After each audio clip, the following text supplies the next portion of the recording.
Hello everyone, this is Philosophy 71, right? Ancient philosophy, and this is the last video that I make the last week for us, starting tomorrow and then ending Thursday, June 4th, which is actually the end of all classes, right? The last day.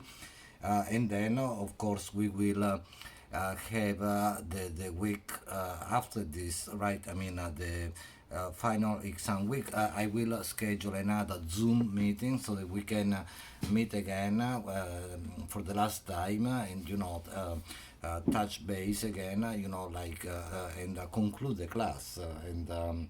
So, in any case, remember that the discussion board entries, right, still must be done. And today we are reading Lucretius.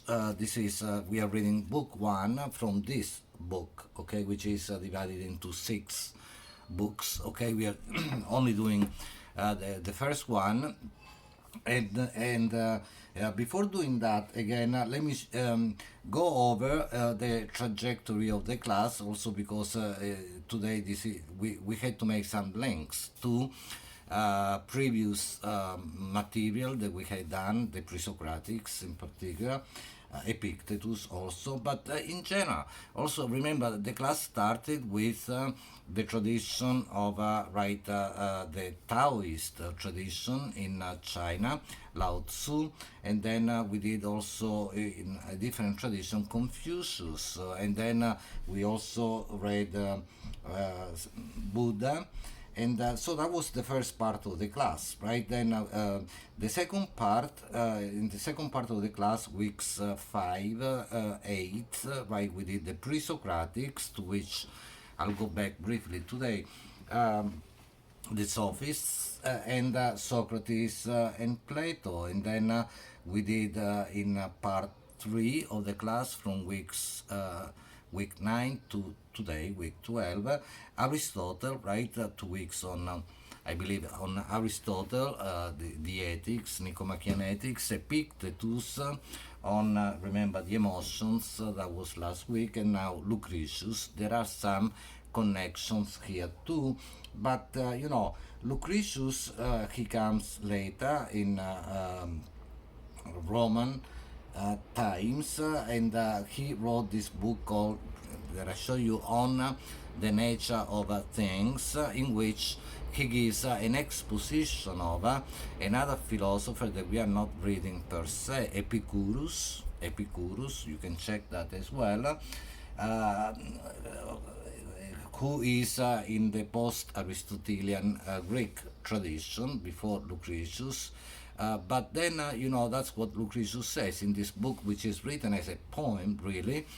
He says, I'm, simply speaking about giving an exposition of the philosophy of Epicurus. And one thing that actually Epicurus says, which is really interesting and very nice as well, and that Lucretius also repeats, although he says that, I believe, in book 3, that we are not reading, that death is nothing to us. I start this way, then I move into the cosmology of Lucretius, but this idea of death, this is actually similar to what we saw in Epictetus, the necessity to, in Epictetus, govern, remember, the emotions in order to be, not to be destroyed by the strength of the emotions, right? The idea of ideal of apatheia,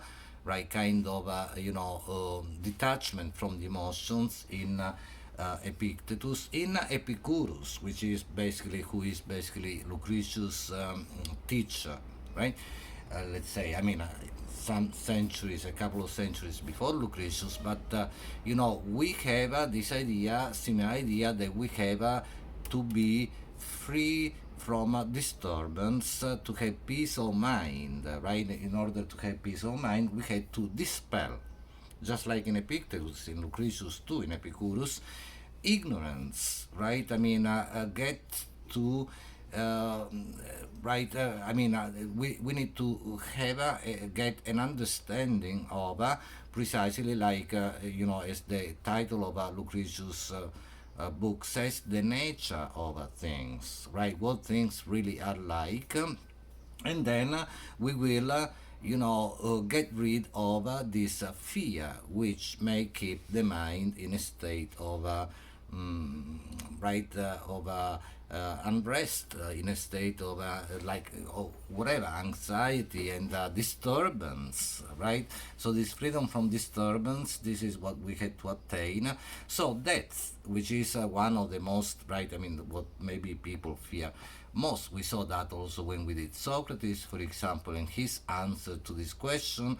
For Socrates, remember there was there were these two options: either, death is the end, let's say, of everything, or it is a relocation from here to another place, right?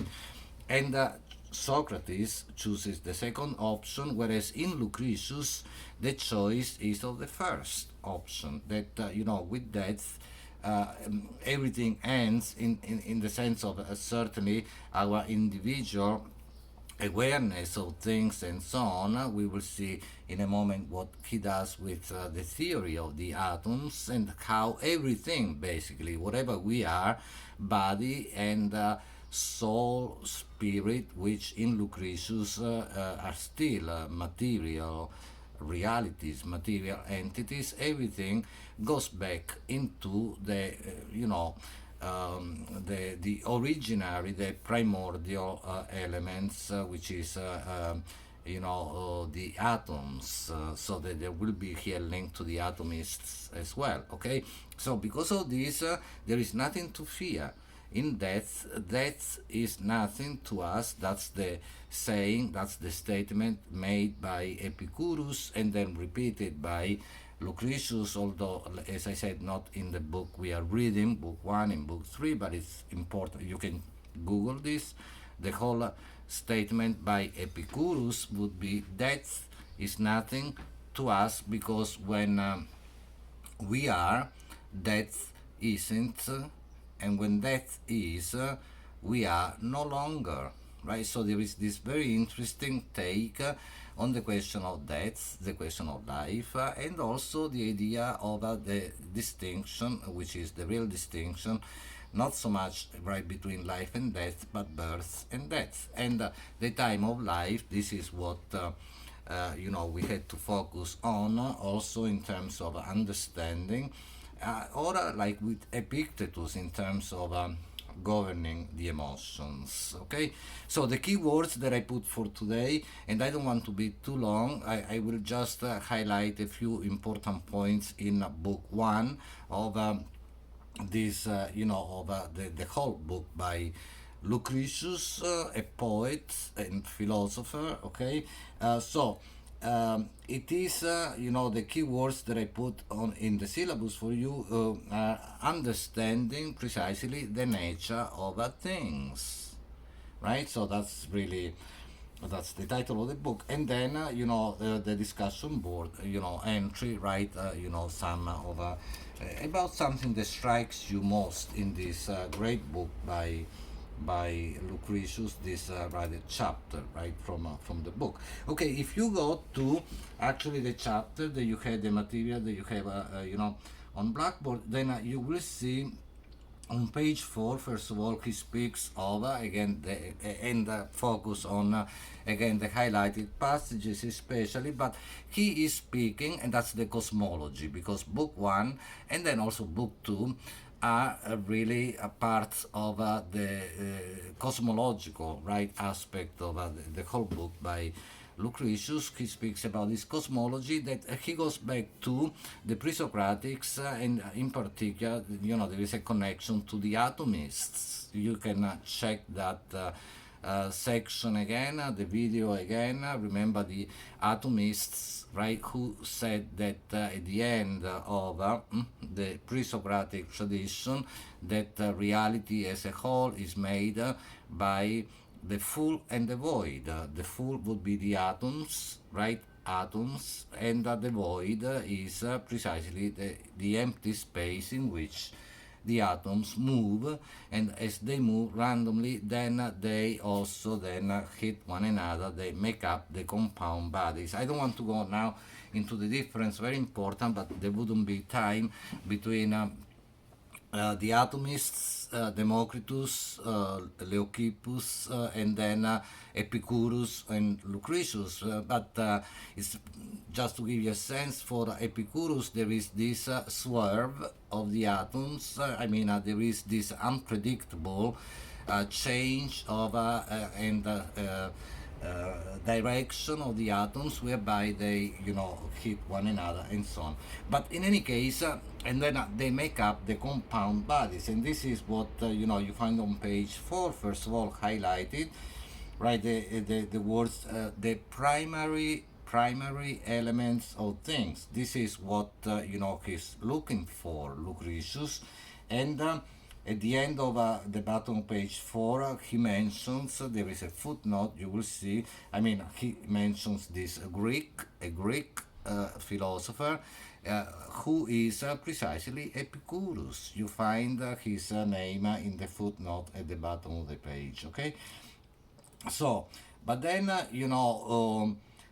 what's interesting, for example, and I read this on page 7, and this is not simply about the cosmological aspect of the book, but also relates to the question precisely of knowledge, our perception, awareness, and also the question of the emotions, right? He says this terrifying darkness of ignorance, right, in which we always are, right? That enshrouds the mind, must be dispelled precisely not by the sun's rays and the dazzling darts of the day. That's poetry, right? I told you that this is a poem, a long poem, right? But okay, so this sets the tone of this. Is Lucretius is telling us what he's doing in this book, but by study of the superficial aspect and underlying principle of nature. Okay, so that's what we had to do, and this is then repeated again throughout the book. But so we had to study the nature of things, right, in order to dispel this terrifying darkness, ignorance, and therefore overcome fear, overcome prejudice, and so on and so forth, okay, by studying things, okay, the study of both the superficial aspect, the appearance of things, remember what we saw in pre-Socratic philosophy, as well as the underlying nature, what grounds things, what makes things possible. And he says in the next line, because precisely, then he goes through the stages. The first stage of this study, right, he gives us the rules, so to speak, is nothing ever springs miraculously out of nothing. So there must be an explanation for things, not an explanation in the sense of what the final cause of things is, but what creates the possibility of things, the conditions, right, for the possibility of things, events, phenomena, right? They must have some conditions, in order to then become possible and actual. Things don't just happen. Again, they don't spring. Nothing again ever springs miraculously out of nothing. So, and then he goes into the question of mortality. This is similar to Epictetus. Again, we can't really go much deeper into this, but there is a link that you can make in your writing as well, since we did Epictetus last time. He says, the fact is that all mortals, right, certainly also all forms of life, right, but humans, in this case, the fact is that all mortals are in the grip of fear. because they observe many things happening on earth and in the sky, and being at a complete loss for an explanation of their cause, suppose that a supernatural power is responsible for them. Think about this. This is very powerful, right? I mean, he says, no, there is no supernatural power. There is also, right, that's the limits of our understanding. Certainly, our knowledge is limited, right? So we had to study perhaps more and try to understand more. But things that happen on earth, in the sky, and so on, that create fear, produce fear, they can be, at least the attempt can be made at understanding these things, right? That's what studying the nature of things ultimately is about, okay? And instead of thinking that, right, I mean, think about that. I mean, maybe the storm happens because whatever, people might think, in terms of misconceptions, prejudice, and so on. The gods are upset, and so on and so forth, right? Lucretius already in antiquity says, no, look, I mean, there is nothing supernatural in that sense. We have to understand what causes things, and very often we don't know what the cause of things is, and then we make up something which is ultimately false, right? A false explanation is not an explanation. Therefore, as soon as we have, I'm reading again, seen that nothing can be created out of nothing. This is very important because this, again, is outside of the most commonly accepted, right, paradigm of creation in other traditions, dominant today as well. But no, Lucretius says, and this is in line with all, no, also the philosophy that we saw some weeks ago, the pre-Socratic tradition, but also with Lao Tzu in ancient Chinese philosophy, right? Nothing can be created out of nothing. If anything, everything is produced, everything unfolds, develops, and so on.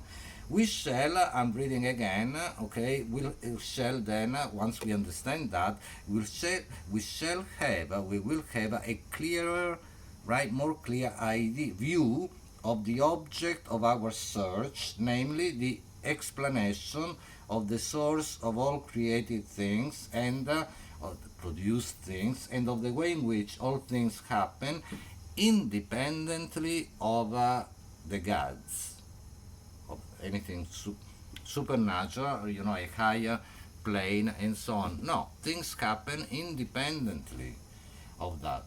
Okay, so this is, I hope I made this clear. This is a great passage, and there is, like I said, also a link to Epictetus, but it is also beyond that. There is a link to the whole tradition, like I said, the cosmology of the pre-Socratics that we saw, not only the atomists at the end of the pre-Socratic tradition, but the whole tradition, okay? So page 8 is also very important. He speaks about similar ideas, but we can't read all of this together. Again, look at especially the highlighted sections, right?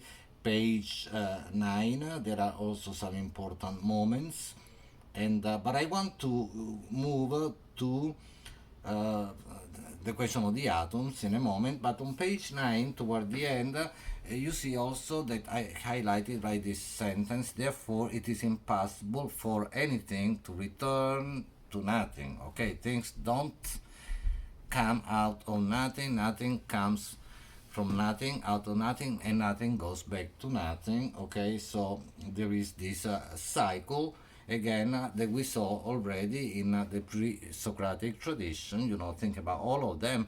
Anaximander, go back and look at the Anaximander fragment, right? I mean, so at the end of page 9, and then up to the last word of page 9, nothing therefore returns to nothing, but, and this is very key, very important, but everything dissolves and returns to the elements of matter. Okay, I mean, even if I ended here, the video, and you read the rest of the highlighted sections, you would understand this is really the key to understanding this book by Lucretius. Again, I repeat this very important sentence, again, the end of page 9, then page 10.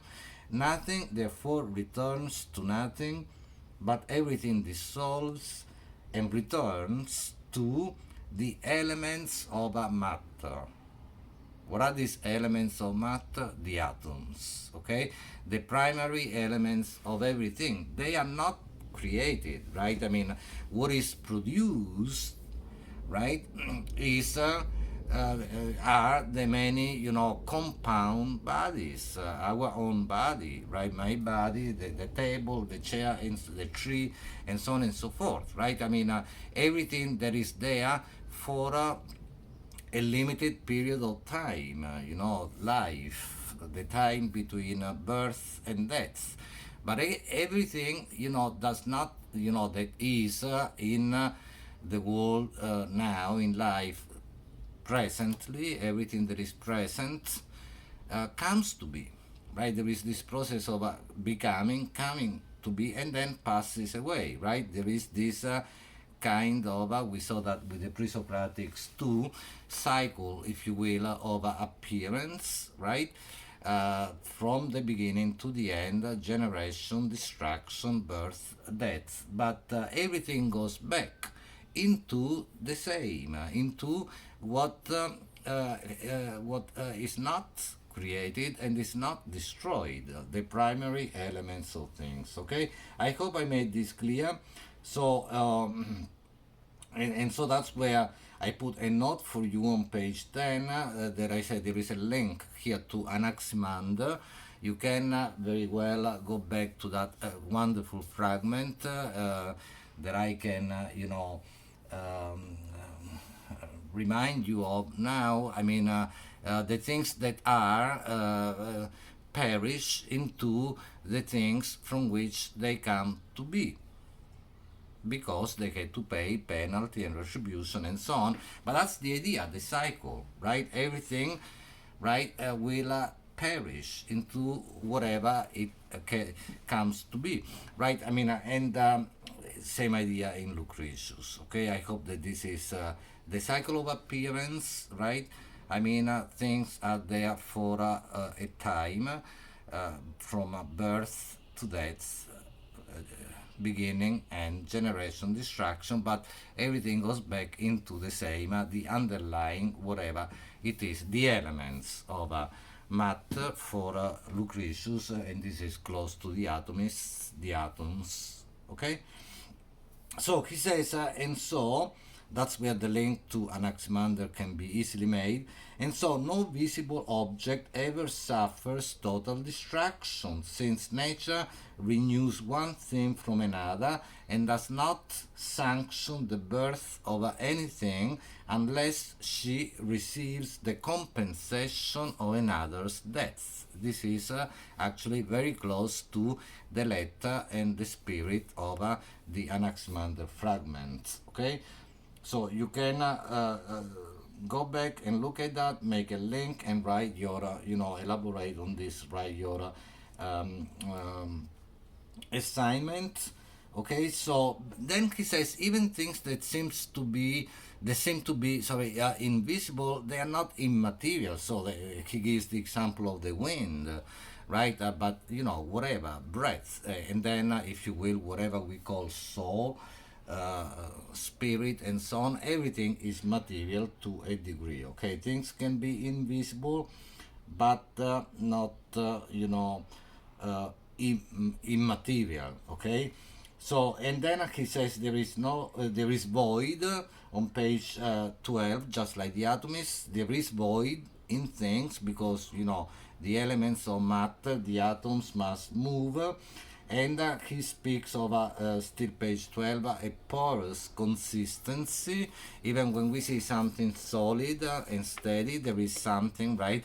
There is void within it, within any body, so the things keep moving, the atoms keep moving, and so change happens, right?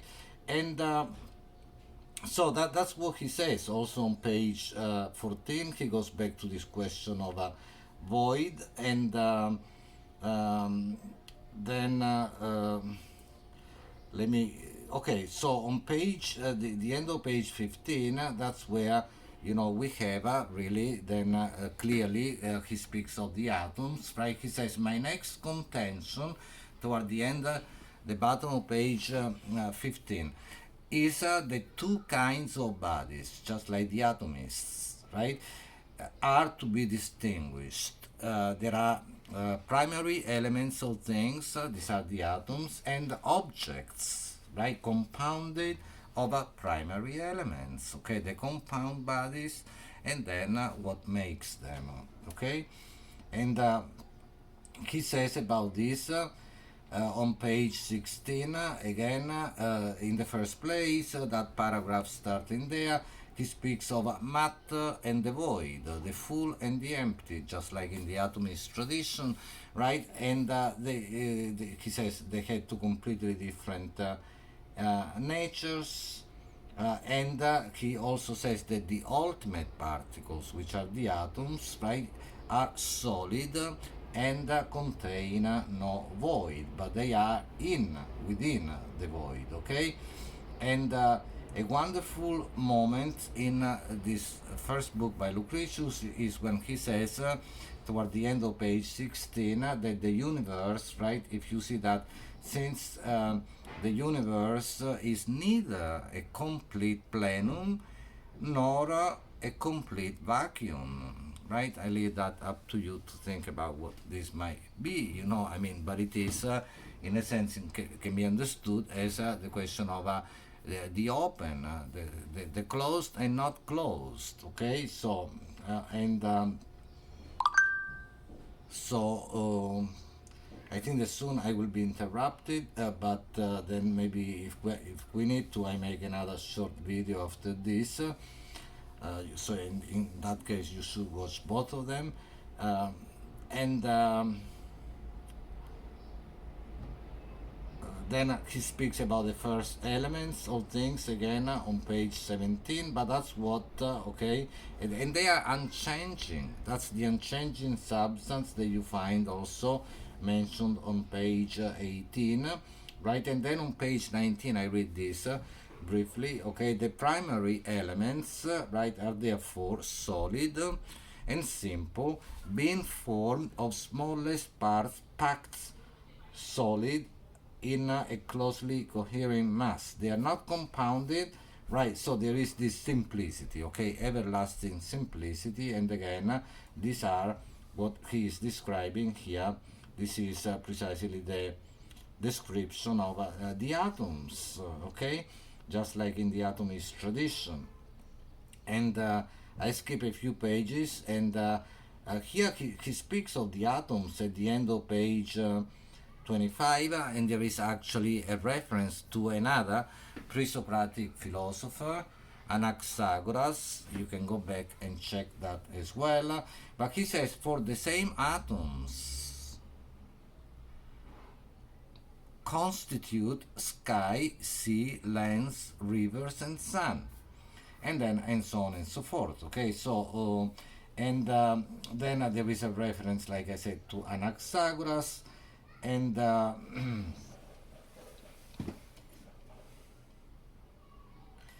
okay, so I hope that this was clear. Then he says, and maybe I end, because I want to keep it within 30 minutes. On page, also read on page 29, this wonderful moment where he says that the universe is not bounded in any direction, right? Because it is open, right? I mean, that there is no center, right?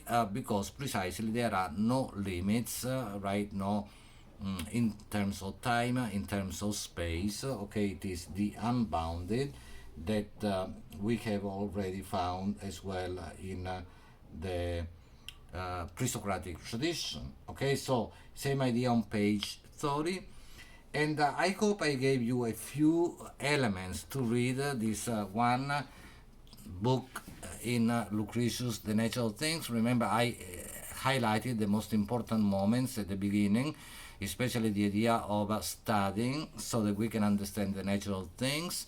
We can therefore dispel ignorance, overcome fear, and also the way in which reality is made up, the full and the void, in a sense like the atomists, and that the idea of the infinite universe, right, in infinite expansion, as also we know from modern science today. Okay, so see you then, hopefully at the last Zoom meeting next week. I will schedule it, try to attend, finish all the discussion board entries, okay, and I hope you have enjoyed the semester, the disrupted semester anyway. Okay, thank you, bye.